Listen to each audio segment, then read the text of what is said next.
In a world where even the smallest disagreements can lead to arguments, violence, and even death, two brothers tackle the difficult subjects. This podcast is not just about dissecting topics from two different perspectives.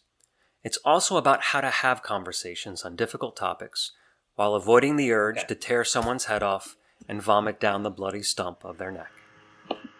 So our conversation today is on Social Security. Before we jump right in, let's take just a quick few minutes to kind of lay out our basic platform as far as, where we stand on Social Security. Do you want to go first, or you want me to go first?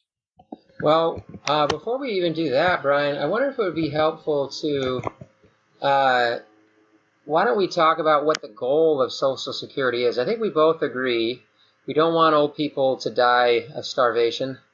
Yeah. In fact, we don't want them to, and I think, and that goes to somewhat what the purpose is, but we don't want them to die of starvation, and we don't want them to be skipping meal. Like, we want them to be okay, right? Sure. So maybe you tell me first what you think the goal of Social Security is. Well, when it was originated, and of course it's evolved a little bit, but the original concept was that it was basically a financial floor for retired workers, and also protecting the disabled and survivors of those that die prematurely. So my view on Social Security is that it is a component of one's investment portfolio. It shouldn't be the entirety of their investment portfolio, but it is an aspect of it. Is that what you're asking? Yeah. So you say, I like the idea of a financial floor. What you're saying is a financial floor for retired workers, the disabled. Although disabled, I think we would say, wouldn't that be Medicaid? Well, there's actually, it is a component of Social Security. Those that are, and I don't know if those that are born disabled or those that suffer a disabling injury, they do end up on Social Security. There are three components of Social Security, and those are the three that, as they exist right now: retirement, disabled, and survivors of those that die prematurely. Yeah, and I think, you and I would probably agree that certainly disabled, we'd say, yeah, and I don't want it to just, like, oftentimes when I think of a social safety net, I think of, well, let's not make it too comfortable for them. Not speaking of the disabled, I'm saying in general, when we talk about a social safety net, we're like, let's not make it too comfortable because we want them to work hard. The disabled, we say, both of us would agree, let's just take care of them, Right. We don't want it to be like the bare minimum. We want it to be like a comfortable. I think we both would feel good if we knew that people that can't really take care of themselves, that we had a mechanism by which we could take care of them. Okay. Now, which I think is different than oftentimes the way I think about a social safety net, which is, don't make it too nice for people because I want them incentivized to go back to work, to save for themselves and everything else. So disabled, yeah, I think we'll take that off the table. Both 100% agree. Let's take care of those people. As far as retired workers, yeah, I think you're right. A financial floor. I like that because, I guess we're saying a financial floor for disabled people as well.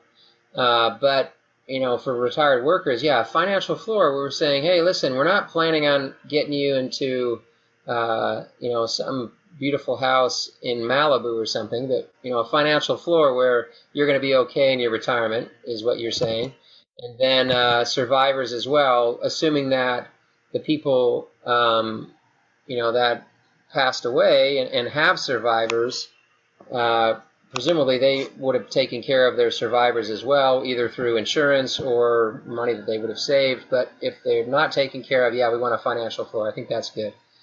But I think that should be our baseline. And I wanted to put that out there first because you and I should be thinking about, okay, oftentimes there are a number of, as I often talk about in these discussions, there's unintended consequences to different programs. So we should keep going back to this. And I'm not saying we can't change that, like we're locked into that, but I think that's a good starting point where we say, okay, this is what we should be shooting for. And as we look at the results or the mechanisms of Social Security, we can look back to our goalposts and say, okay, is this achieving our goal? Or is it doing something else that's weird that I wasn't really expecting? Makes sense. So I did want to do that first. I'm happy to go first as far as my viewpoint on Social Security. I think, we both don't want older people to suffer undue hardship. Grandparents should be taken care of. We can't allow the elderly to go destitute without the means to live. I mean, I think a society that doesn't allow for that is not a very nice society to be a part of. It's indicative of something else, the real problem with society. So yes, we should be desirous of assuring that those people are taken care of. There's a risk, though, as I said before, that we will create unintended consequences. I want to discuss those. And so what is the best way to help those people in need? Social Security, I think you kind of alluded to it. We probably found some of the same things, but it began as an anti-poverty insurance program aimed at preventing workers from outliving their savings when they were no longer physically able to work. As such, Social Security was limited in nature, beginning as only a 2% payroll tax and promising never to take more than 6% of workers' pay, which I thought was an interesting one, given that today it's 12.4%, which I think is often the case. You know my thoughts on this. It's often the case with government programs. They kind of expand. They want to keep going, and I'm not saying it in a bad way. I think the people have the best of intentions with Social Security and Medicare. But and by the way, that 12% includes Medicare. I think we're kind of including that. I was kind of including that as well, but because Social Security, I think, is 10.6%, and the disability, the Medicare, is 1.8% for a total of 12.4%, which is more than most Americans pay in income taxes to the federal government. It's a surprising number. And I think most people don't realize how much it is. It's an interesting way that we handle income taxes and Social Security. It comes right out of somebody's paycheck. I think if at the end of the year, I would say two things about it. If at the end of the year we had to actually come out of pocket with big amounts of money and it wasn't taken over time as it is, there'd be a lot more pushback against taxes. But it's almost like you get that first check when you're 16 or 18 or however old you are. The taxes are taken out, and then you don't ever really think about it again. You just realize you're not going to get it all. So it has this effect of kind of lulling you to sleep because you don't realize how much taxes you're being paid. The same thing with Social Security. The other point is, you pay, 6.2%. Your employer is paying another 6.2%, which feels like, well, I don't have to worry about that unless you're self-employed. But when your employer pays that money, he could be paying that money to you. Not to say you get the whole 6.2%, although you might.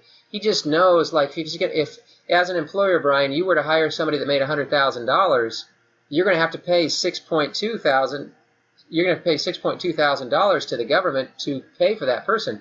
So essentially, that person is, at least shouldering some or most, I would say most of that tax, because they would have another $6,200 they could pay to employees that now they have to pay. Hiring that person cost them another $6,200, if that makes sense. But anyway, and also when Social Security first began, there were 42 workers paying into the system for every one retiree receiving retirement checks. Today, there are only 3.4 workers per beneficiary. I think those are some concerning numbers to me. It's really grown over time. It's really changed. I think that some of the biggest problems that I have with Social Security is we're helping people at times that don't need to be helped. So, for example, when I retire, I probably won't need Social Security, but I'll be getting Social Security benefits. Elon Musk, just to give it an outlandish example, doesn't need Social Security, but I would presume he gets Social Security benefits. So it's helping everybody, which on one hand maybe we'd say is good. on the other hand, I don't think is quite as good because it's not very efficient. It's not helping just the people that need it with a small social safety net. It's kind of putting a tremendous amount of money in the hands of government and saying, hey, do what you think is best with it. They're giving it to wealthy people, to poor people. They're giving it to everybody. And I realize the payouts are somewhat different based on what you've put in, but they're pretty similar. And so it's not very efficient. There's this huge mechanism for paying out all this money when really we only want financial, what did you call it, a financial floor for retired workers, which I agree with, but it's paying everybody. The other thing is, one other big issue that I'd have with it that I think is a great unintended consequence is somebody who's not that, let's say somebody that's not that wealthy, and they're able to generate a fair amount of, well, they put money into the Social Security, and if they had put it into their own income, then they would have generated a nice nest egg. Let's say they pass away. Well, if they're 65, their children, the next generation, doesn't, if they're married, fine, their wife would continue the benefit. But they don't continue both benefits if they both worked.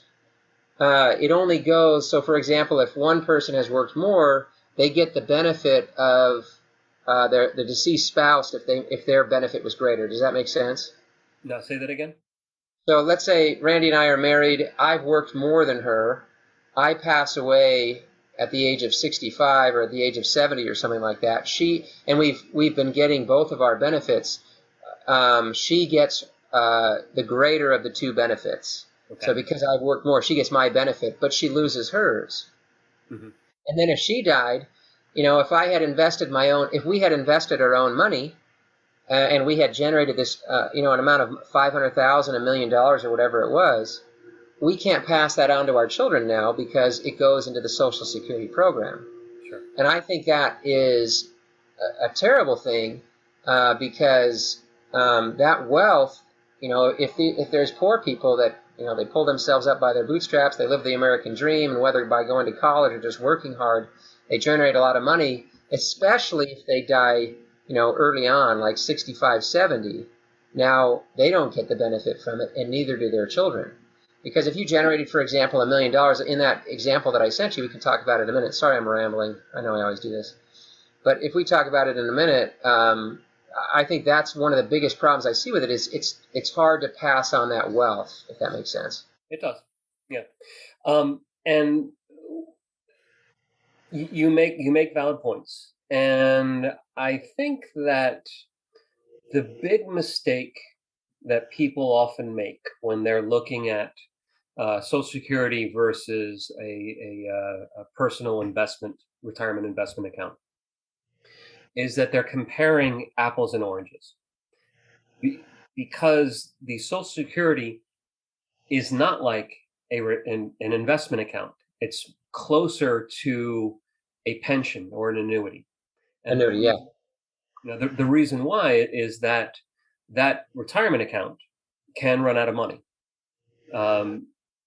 whereas an annuity, a pension, or Social Security will never stop paying you until you pass on. And you with some of those others, you can kind of change the structure a little bit as to how much you get or how much it pays out. But it's closer to a pension, and this becomes really important. And this is why it's that financial floor. Because if someone were to outlive their retirement savings, they still have this Social Security. If they had put their money into a company, if they had a pension with a private company, and that company goes bankrupt, and the bankruptcy court doesn't do well for the workers, people can actually lose money in their pensions. They can get 50 cents on the dollar, or even come away with nothing. And so that Social Security becomes that financial floor for those people. It becomes the as you mentioned earlier, that social safety net. And so I think it's important to look at it not as an investment account, but closer to a pension that also adjusts for inflation, which you are retired. You can change the return or what you get out of your investment account to account for inflation. But again, that will decrease the amount that you have in that account over time more quickly than it would if you just took a flat amount out. And so your Social Security, every every year it gets adjusted for inflation. Sometimes it keeps up with it, sometimes it doesn't. In times of high inflation, it doesn't quite keep up with it. Like I think the last couple of years or a year or two, it's been struggling to keep up with inflation because inflation has been so high in this country. So that's essentially my stance, is that we don't want to compare it to an investment account because it behaves differently. Well, I guess I would say we don't need. You say we don't want to compare it to an investment account. Like, it isn't an investment account. To your point, it's more like an annuity. But we should compare it to an investment account, because if I weren't doing this, I could put it into an investment account. So we should compare the benefits. I think you're right to say, well, yeah, there's some risk with an investment account, especially, as you said, if one company failed, people should obviously diversify. But yeah, you have to compare it to an investment account, because that would be the option, or would be one of many options that you'd have if you weren't doing Social Security. We should remember, yes, it is more beneficial in some ways to have an annuity, because it is safer. I mean, it's the same decision. I know you worked as a financial planner for a while, and you in your own life, you have to think about, okay, well, does it make sense for me to put my money into an annuity or into an investment account?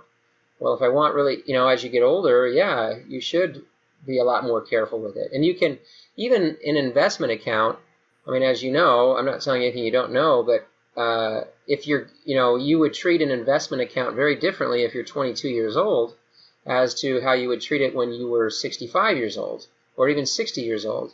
The closer you get to retirement age, you would make it behave, or you would lower the risk profile to where it was similar to an annuity.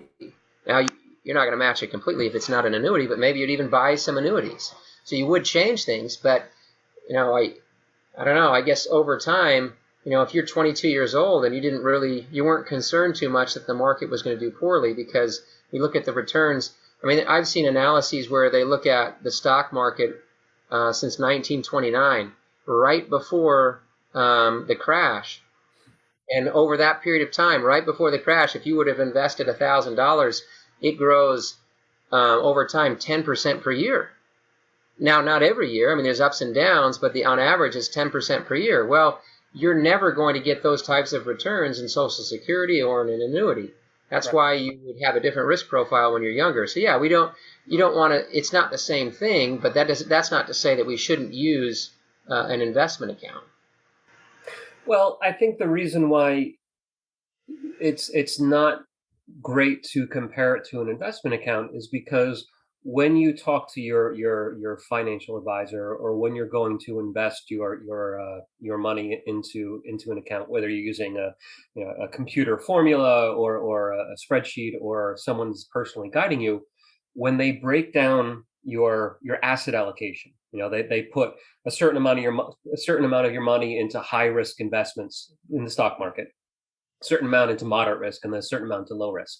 And of course, the younger you are, the greater risk you're going to be taking with a larger portion of your money. And then as you get older, the allocation shifts towards less risk, more money in things like bonds. Now, when they take that allocation, when they figure out where your money should go, they're already considering the fact that a portion of your money is going to come back to you in terms of Social Security. If Social Security didn't exist, if we were entirely dependent in our retirement on the money that we were actively saving, putting aside, the allocation that somebody would suggest, or that the formulas would suggest, would shift a lot more towards conservative, safe investments, because there wouldn't be that Social Security. There would have to be a certain amount of your investments now being put into treasuries, which are very safe and very low returns. Depending on your age. Well, yes, it does depend on your age. But if you're 2 years old, there's no need to put anything in treasuries. You can put some in bonds. I mean, it just depends on your risk profile, how old you are. But you're making that assessment based on the fact that money is already going into treasuries. You always should have a certain amount of your money going into those safe investments. And so you don't have to allocate for it, because it's already taken care of by the government in terms of your Social Security. But if that weren't there, then yes, you should definitely be putting some money into treasury so that it was always there. Because if you lost everything in a big market crash, the treasuries, unless the government started defaulting on their loans, which is possible if you live in Argentina or some of these other places, then you would always have that in reserve. It would always be there. Yeah, I mean, but you're making the assumption that like we said before, it doesn't have to be Social Security. It doesn't have to be that everybody is forced to do it. It could be that we would say, hey, it's a financial floor. So you're not going to necessarily get it, but if things really I mean, that's essentially what welfare is anyway, right? I mean, even if we didn't have Social Security, and I somehow, when you said before that if you lost everything in your investment account, which I don't think which would be very difficult to do, even if you had everything in stocks, you'd have to be kind of invested in individual stocks. Because even in 1929 or 1987 or 2001 or 2008, when all these downturns before, it's not like anybody was losing their whole portfolio unless they were invested in just like 1, 2, or 3 stocks. I mean, people were losing 50% of their portfolio, but then it would come back. I mean, that's the whole point. What's that? If they stayed in it, if they kept their money in that. Correct. They would come back, and I think, so when you say, well, the only way that they could ensure that they're going to be okay is if they had Social Security, or at least it felt like you were implying that. If we had welfare, if we had, a Social Security that was structured in some other way, that didn't pay out indiscriminately to everybody, no matter how well they were doing at the time of their retirement. If, for example, we just said, okay, it's only a financial floor, we're going to give you a basic minimum, you're not going to be very happy with it unless, and you're going to, if you're, there was some threshold as far as what your income was, or I don't know how you exactly would put it, but the same, just use the same mechanisms that we're using now, then you'd say, okay, well, you're still going to be okay. We're not going to let people die in this country if we didn't have Social Security, we still wouldn't be letting people die. We would still have a social safety net. So there is still that idea and that truth that if your investment account, if you outlived your savings, you still would have something, but it doesn't necessarily need to go to everybody. I mean, there's some benefits. It's, as with everything, it's a trade-off. There's some benefits that it goes to everybody, so we don't have to decide, well, you get it and he doesn't, because then people might be lying or trying to trick the government into giving them money when they don't really need it. But we're being very indiscriminate about it, and we're giving it to people that don't necessarily need it. But I think you didn't really address a point that I had brought up, which was that generational wealth. Like, let's say we call it an annuity, or whatever you want to call it. The fact is, somebody that is putting 50 or 12.4% of their income into Social Security when they could be putting it into an investment account, if they die at the age of 70 or 90, there could have been a big chunk of money that they could pass on to their kids to change the trajectory, to lift people out of, we're talking about economic mobility in this country. Well, I think that really restricts it. Because if I'm forced to put 12.4% of my income into an annuity type product, that I cannot pass any of it on to my children and grandchildren, well, that really restricts the amount of economic mobility in our family. Does that make sense? How would you address that? Well, I mean,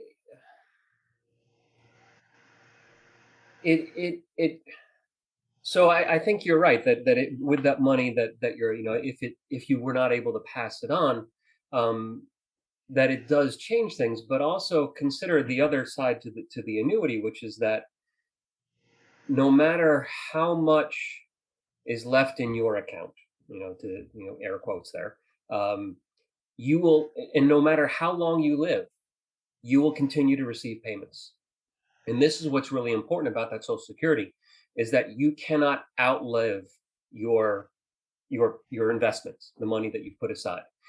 The way that they figure it is, and I don't know the exact formula that they use, but they assume that everyone that's contributing at a certain age will live to be a certain age, 78, 80, whatever it might be. Now, half the people will die before they hit that age, half the people will die after they hit that age. If you die early, yes, you don't get that money to pass on to your heirs. On the other hand, what's that? If you die at any time, you don't pass it on. Right, but if you live beyond that expected death date, you're actually ahead of the game. You're using more money than you put into it.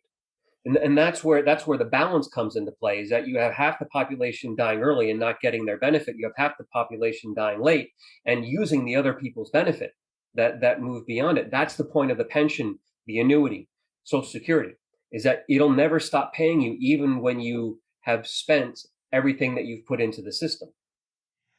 Yeah, I disagree with that assessment. When you say that if you live past a certain date, now you're ahead of the game, I would disagree with two things. One, that you're ahead of the game. Two, that now you're using that money that other people would have used. The first one I disagree with, because you're not necessarily ahead of the game unless you compare it to what would have happened had I invested that in a retirement account, an investment account. I mean, so for example, let's say I'm putting away 12.4% of my income every year. I get an annuity and I live to the age of 106. Now you'd say, hey, isn't that great, Colin? Because you got the most out of Social Security that you could have, or that would be expected, you know? Mm-hmm. On some level, that's true. But, you know, as I got older and was using less and less of my money, if I lost my health or whatever, I could have given some of my generational wealth to the other children. Or when I died at the age of 106, that 12.4%, assuming I didn't withdraw more than was being generated each year in that investment account's income, I could have had plenty of that left over and given it to my kids. Now, you might make the counter argument, but yeah, you might use more. Well, that's true. I might have used more, but plenty of people wouldn't. Plenty of people are responsible. We don't just want to go to the lowest common denominator to say that everybody has to be paying into Social Security because a few small people might waste it. Especially given the fact, Brian, that if we didn't have Social Security in the present format, we still would have a social safety net. We're not saying, okay, take away Social Security, now you run out of money, now you're going to die. We're saying, okay, we would still have a social safety net, it just wouldn't be so broad and so big. The other thing, oh, you wanted to address that one? Well, yeah, I mean, so I just did a quick search and I found that, you know, the rule of thumb is that you should have $1 million saved up when you go to retire. That's kind of a broad, not really based on anything in particular. And there was someone that did a survey recently, and they found that on average, retirees have $191,000 in their accounts. So you're supposed to have this much up here, and most people have something way down here, not a tenth, no, a fifth of without based on any real reality, what people have. So when you're saying there's just a few people that aren't able to save wisely, I'd say it's actually a lot higher than just a few people that are not able to save wisely. And that's why why Social Security is so important. Don't you think that one of the reasons why people don't save as much as they need to is because of Social Security? I mean, you and I, like when I do my investment accounts and I'm working with my guy at Vanguard, I tell him, let's pretend like Social Security isn't there, because I'm not sure it's going to be for me. Mm-hmm. You know, and I know that's, you know, it's probably what do you call it, conspiracy theory type thing or whatever. Like, I'm probably being too concerned about that, but I want to be able to stand on my own. But I know, and you may be similar, that you're saying, like, it's just a small portion of my portfolio, it's very safe, it's like an annuity, and then I can do some things in other places. I get that. But there are plenty of people that just realize that they always know that they have Social Security. That precludes people from investing for two reasons. One, that 12.4% that they otherwise would be getting is going someplace else. So they don't have as much to invest. And especially when you're only making $30,000, $40,000 a year, when you don't have as much disposable income, 12.4% is taken out right from the start, you're not going to be able to invest as much. And then secondly, people just realize, whether consciously or at times somewhat subconsciously that there is Social Security. So why invest as much? Because you know that Social Security is coming. It's not a wise choice, but that is certainly going to have an effect on people. We would be saving more if people didn't talk with their parents and say, well, we're getting our Social Security. Like you and I both know that our parents are getting Social Security. That's going to affect people. When they know that there is Social Security there, and A, they can't put as much into their investment accounts because it's just taken and given to Social Security. B, they know that there is Social Security. That's going to have an effect on how much people are investing. Well, consider the argument that you're making, which is that people are assuming that they don't have to be as active in their retirement savings because of Social Security. In other words, their financial intelligence is not quite where it should be, because as you just said, when I go and talk to my finance guy, my investment guy in Vanguard, I want to go and consider what what I need to do. And so people, by the argument that you're making, people are assuming that they don't have to because they believe that there's going to be some money there. And so they're ignorant of what Social Security is actually there for. So they have a financial ignorance. And I'm not talking down to anybody. I'm simply, this is something that it's not taught in school. It's really up to you to go and, figure out on your own. And so people have to go and work at it. And as it stands right now, most people have never done it or haven't done enough of it. By that statistic I spoke of earlier, that the number, they have 1/5, not even half, not a quarter, but a fifth of what they should have based on some vague number. So there is a general financial ignorance in this country. You just look at how people save, how, I don't know what the number is right now, but how often we're hearing about a negative savings rate, meaning that people are getting themselves into debt instead of putting money aside. So yeah, I think that we might actually need to force people by doing this Social Security. We know better than them what they should do with their money. Yeah. I mean, look at the statistics. Well, Brian, it doesn't take a huge amount of financial education. If you are talking with your parents and they're doing okay and they mention Social Security, if you never see anybody that's really struggling the way that you would be without it, like if you never see that people are kind of worried about it, then you're going to think, okay, it's working. You know what I mean? Like, it's not like people are making these, I agree, people aren't making great decisions with their money, but part of that is this environment that we live in. People, they talk with their parents, for example, and they say, and they realize that their parents have made some bad financial decisions, but they're like, well, I'm just so glad we have Social Security. I mean, people can be getting like $4,000 a month. Now, if you have some retirement, that's a huge benefit. I get it. But that, in and of itself, is enough to give you an education as to what you should do. You don't have to go talk with, go to some class about financial planning to realize about Social Security. All you have to do is talk with your parents or your grandparents or, hear in the news about how people are living off of Social Security. That's going to affect people. But once again, I would go to as well the fact that 12.4% of everybody's income is taken right out of their check, not to mention the income tax. 12.4% goes to Social Security. They don't have as much to invest because so much of it is taken from them. But, I think, if we talk broadly about Social Security, like we could quibble about how good people would be about saving. Maybe we should address that. I think, to some degree we are. There are more personal finance classes in schools these days, but there's other problems as well. It's not, we talked about the fact that it reduces the incentive to save. It reduces the capability to save. It's not worth as much as regular savings. It's an implicit tax. I guess, I don't even know. It's an implicit tax in some sense because, and what's interesting about it is, because, and I say that because we do call it Social Security tax, but at the same time, we're acting as if it's an annuity for us. We're doing it for ourselves. And you said before, hey, well, if you live longer, those people that didn't live as long, you're getting the benefit that they didn't. So, you just have to live longer. But I think there's more to it than that. there's been numerous, like everybody that talks about Social Security now says it's not that you're living off of the money that you put in, or shall we say invested in the past.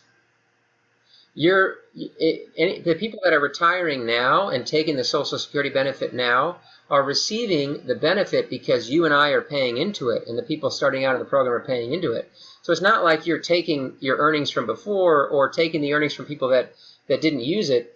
We are paying into the program for them because the program is kind of heading down towards insolvency. Like in the past, it was 6% or 2% to start out, never to go above 6%. Now it's 12.4%. They're raising the retirement age, which I think is the right thing, but they're going to have to raise it even further, and then all these numbers change. Like we're putting this annuity in place. At some point, we're at the deficit, or the government debt is like equal to our gross national product. It's amazing how much debt we have right now. At some point, they're going to have to make some hard decisions. They're probably going to raise that retirement age pretty far, and maybe even take more from our paychecks. Would you agree that that's a pretty strong possibility? Well, since you brought it up, let's talk about the one thing that you and I are going to agree on this topic, which is mismanagement. The fact that you have Congress that's used it as their personal purse to go and fund whatever it is that they wanted to do, and they kept on chipping away at what should have been accumulated wealth so that we could actually have good, basic benefits. Not going to get any argument from me on that point. And I think it's shameful that we had people that were so cavalier and so willing to go and take away, their constituents' future retirement and ability to live comfortably. I think it's horrible. Now, you are correct that those that are retired right now and receiving Social Security benefits are receiving the money that you and I are paying into. And if there was better management, it wouldn't be an issue now. But the system was kind of designed that way because once it went into effect, people that were already retired started getting benefits, and they hadn't paid into it yet. So if it went into effect on January 1st, 1937, whatever it was, on January 2nd, people were receiving benefits even though they haven't paid a dime into it, and the workers that were working at that moment were paying into it to ensure that those people, would be able to get some of those benefits. Now, if it was managed correctly, they could have built up the account and got to the point where the money that you and I are putting into the administration, Social Security Administration, would be the money that you and I would be taking out of it in a few years. But clearly, we got a bunch of boobs up there on Capitol Hill that didn't want to look at it that way. So, big surprise. It was messed up. Yeah, well, as you would expect it to be, or as I would expect it to be. Yeah. It's no surprise to me. This is what happens, and please understand, I'm not. It's not malicious 9 times out of 10. I'm sure sometimes it is, but I'd like to believe 9 times out of 10 it's not malicious. Frankly, in some sense it's malicious. It's not malicious in the sense that they're trying to blow up the system. It's malicious in the sense that these people are trying to get elected. Yes. They're trying to appeal to a large group of people. It's like, I won't get into it, deep into this issue because we could talk about it a different day, but I'll only say this because I think you'll probably agree with it. It's like the immigration issue. The Democrats, they want to let anybody in because they'll get more votes. The Republicans want to let anybody in because big business gets to use those workers that are cheap, I think they both have adverse incentives to allow this to happen and to not really solve the problem. And that's not to say anything, it's not probably on its face malicious with either one of them. They're not like these evil guys trying to get workers for cheap for businesses, and the Democrats aren't trying to just to get votes, but that's ultimately what happens. When the incentives are there, that's what happens in government. So that's, I think, the big problem with it is, yes, there's going to be mismanagement. Yes, they're going to be so incentivized to help out their constituents that are going to vote for them because, it seems so good. Well, I'm helping old people. I'm helping people that need it.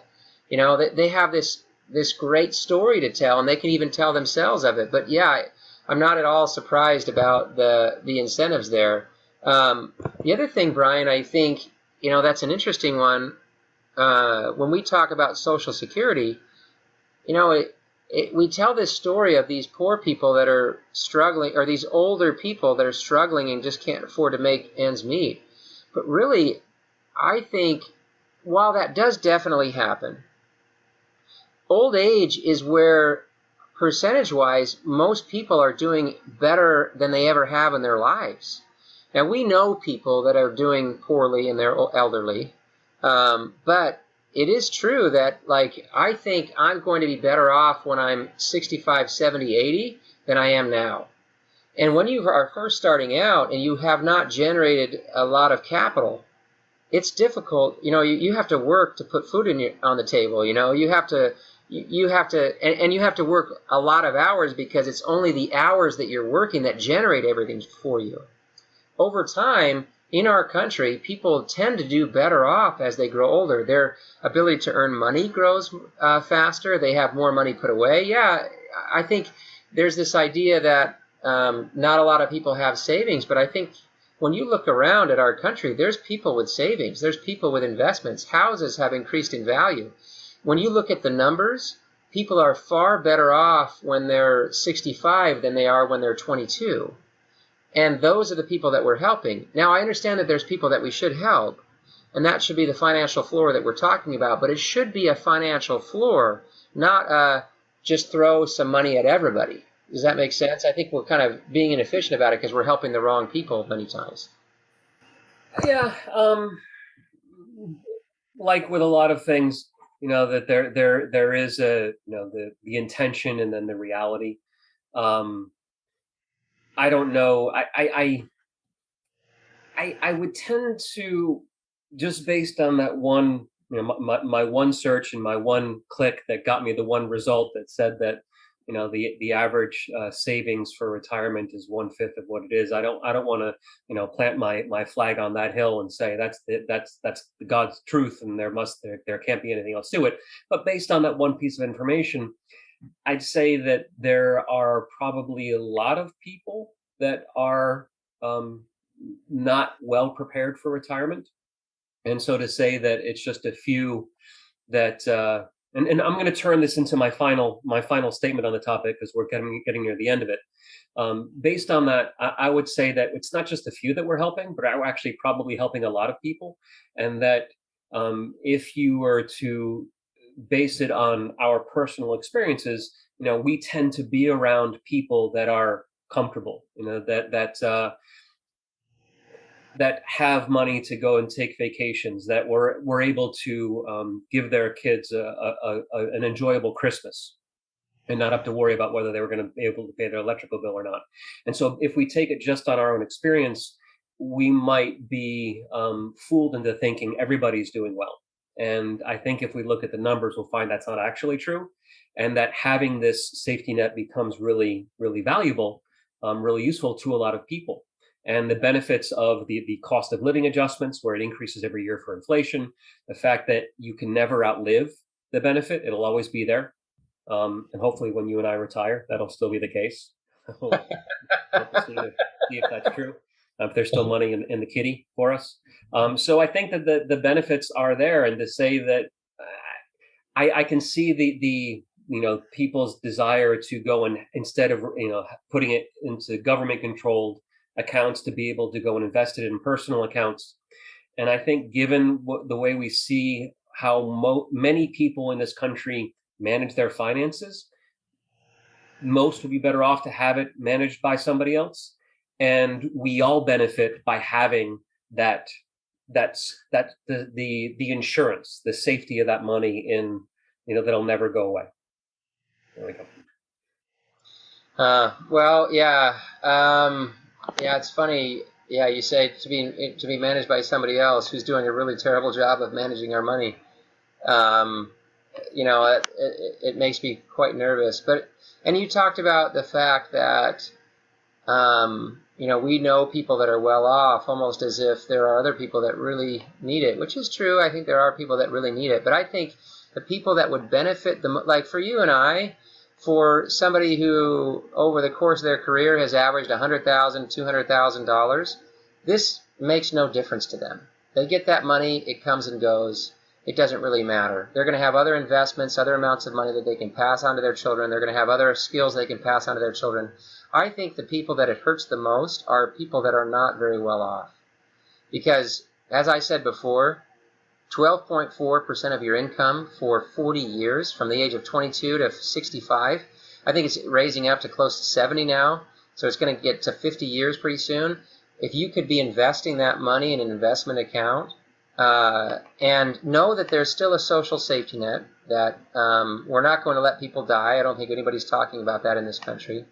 But if you could invest that yourself, generate some money, and then pass that on to your children, that's going to have a much bigger effect on bringing people out of poverty, on economic mobility, than just saying, well, we'll give everybody $2,000 per month just in case they aren't very good with their money, because I think there's going to be some people, that are going to be bad, or are not going to be good money managers. So we'll just make sure everybody has it. So we'll take away your economic mobility to a great degree.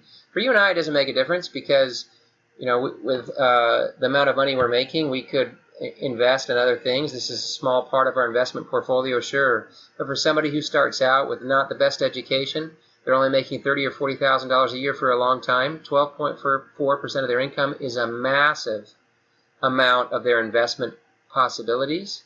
And when we take away the ability for them to grow that money very quickly, and on top of it, once they die, they can't pass it on, that has a disastrous effect on their ability to create intergenerational wealth. And I think that's one of the biggest problems that I see with this. I like the idea of a social safety net, a financial floor. I think we can do that without Social Security. I think we should be comparing this to what we would do with that 12.4% otherwise, understanding that, we're still not going to let people die. There should be a financial floor either way. So those are my thoughts on it. And I think that you would probably agree with me that for the two people that are listening to this podcast, getting a financial education is really important. And that we hope that you should get out there and learn a little bit about what how you can invest for your future, for your retirement. And that chart, Colin, that you gave me, I'll definitely post it and share it so that people can see it, because one of the things that's important about it is that you start the retirement savings account at the age of 22. And most of us don't. I wish I'd started a lot earlier than I did. But starting at the age of 22, if you follow this investment, you would have a very comfortable nest egg put aside. And so I hope that people will be doing something along those lines and thinking about it, because the last thing you want to do is to just assume everything will be fine and that there's some money somewhere for you to retire on, and then find out it's not. Yeah. There's some cool podcasts and books out there about everything you need to know about personal finance you can fit on one index card. It's really cool. What is that? That's the name of something? Yeah, I think he wrote a book, and it's been in a number of podcasts too, where he says everything you need to know about financial investing is you can fit on one index card. It's like, don't buy too big of a house, invest in your 401k, don't use credit cards, it's pretty interesting. It's good stuff, but I think it's stuff, like you said, if we could start at 22, our lives would be so much better. Yeah. Cool. Thanks, Colin. Thanks, Brian. Later. We hope you learned something in this episode of Brother versus Brother, a podcast about difficult conversations. We also hope that you enjoyed it enough to subscribe to the podcast. You can help us by spreading the word. Share this episode on your favorite social media so that others will have an opportunity to experience it as well. You can also support us by donating through Patreon. This information and more can be found on our website, broconvo.com, and on our various social media accounts. Thank you.